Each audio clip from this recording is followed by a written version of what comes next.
కేబినెట్లోకి కోదండరాం మంత్రి పదవి లేదా సమానమైన హోదా, ఆయనతో పాటు పలువురు రాష్ట్రాలు సీనియర్లు నెలాఖరున స్పష్టత వచ్చే అవకాశం ఉందంటూ ప్రచారం. లోక్సభ ఎన్నికల కంటే ముందే నామినేటెడ్ పోస్టుల భర్తీ, మంత్రివర్గ విస్తరణ పూర్తి చేసి ఎన్నికలకు వెళ్ళాలని కసరత్తు అంటూ ఒకరిని చూస్తాను కదా. సో ఇక్కడ విషయం ఏంటంటే కోదండరాం గారికి ఆల్రెడీ ఎమ్మెల్సీ ఇస్తున్నారు గవర్నర్ కోటలో. ఫస్ట్ ఇది గవర్నర్ కోటలో కనుక ఈ ఎమ్మెల్సీ యాక్సెప్ట్ అయితే కనుక ఫస్ట్ ఆయన ఎమ్మెల్సీగా అవుతాడు. కానీ కోదండరాం గారిని మనం ఎమ్మెల్సీగా ఓన్లీ చిన్న నామినేట్ పోస్టులో చూస్తే ఈరోజు తెలంగాణ సమాజం హర్షించదు. ఈరోజు రేవంత్ రెడ్డి గారు కానీ కాంగ్రెస్ పార్టీ కానీ ఈరోజు ఆయన కాంగ్రెస్ పార్టీకి చేసినటువంటి సేవ, నిజంగా కూడా ఆయన చేసినటువంటి సపోర్ట్ ఏదైతుందో నిజంగా కూడా ఆయనకి ఇంకా విద్యాశాఖ మంత్రిగా ఆయనకు ఒక బాధ్యతాయుతమైన పదవి ఇస్తే కనుక ఆ పదవికి వన్న తెచ్చేటువంటి అవకాశం ఉంటుంది. ఆ దిశగా రేవంత్ రెడ్డి ప్రయత్నం చేయాలి. వాస్తవంగా ఇలాంటి వ్యక్తులను మీరు ఎమ్మెల్సీగా పరిమితం చేస్తే మాత్రం తెలంగాణ సమాజం హర్షించదనే విషయాన్ని కూడా గుర్తుపెట్టుకోవాలి. ఖచ్చితంగా మిమ్మల్ని ఎక్కడ కూడా హర్షించదు వాస్తవం చెప్పాలంటే. సో నేను ఒకటే చెప్తున్నాను, ఖచ్చితంగా వీరికి కనుక విద్యాశాఖ మంత్రి కనుక ఇస్తే ఆ పదవికి వన్నది ఇస్తారు. కనీసం ఇక్కడ తెలంగాణలో గత 10 సంవత్సరాలుగా ధ్వంసమైనటువంటి ఏది విద్యా వ్యవస్థ పూర్తిగా ధ్వంసమైంది. కనీసం దాన్ని గాడిలో పెట్టేటువంటి ప్రయత్నం చేస్తారు. చాలా సిన్సియర్గా ఆయన ఎలాంటి లాభాపేక్ష లేకుండా చేస్తారని తెలంగాణ సమాజం ఎదురు చూస్తూ ఉంది.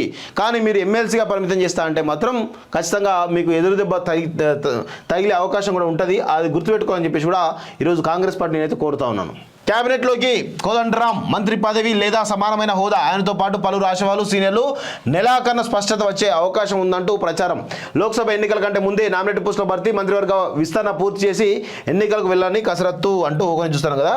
సో ఇక్కడ విషయం ఏంటంటే కోదండరాం గారికి ఆల్రెడీ ఎమ్మెల్సీ ఇస్తున్నారు గవర్నర్ కోటలో. ఫస్ట్ ఇది గవర్నర్ కోటలో కనుక ఈ ఎమ్మెల్సీ యాక్సెప్ట్ అయితే కనుక ఫస్ట్ ఆయన ఎమ్మెల్సీగా అవుతాడు. కానీ కోదండరాం గారిని మనం ఎమ్మెల్సీగా ఓన్లీ చిన్న నామినేట్ పోస్టులో చూస్తే ఈరోజు తెలంగాణ సమాజం హర్షించదు.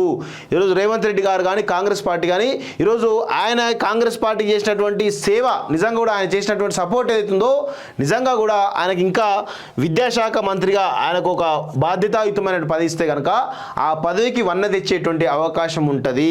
ఆ దిశగా రేవంత్ రెడ్డి ప్రయత్నం చేయాలి. వాస్తవంగా ఇలాంటి వ్యక్తులను మీరు ఎమ్మెల్సీగా పరిమితం చేస్తే మాత్రం తెలంగాణ సమాజం హర్షించదనే విషయాన్ని కూడా గుర్తుపెట్టుకోవాలి. ఖచ్చితంగా మిమ్మల్ని ఎక్కడ కూడా హర్షించదు వాస్తవం చెప్పాలంటే.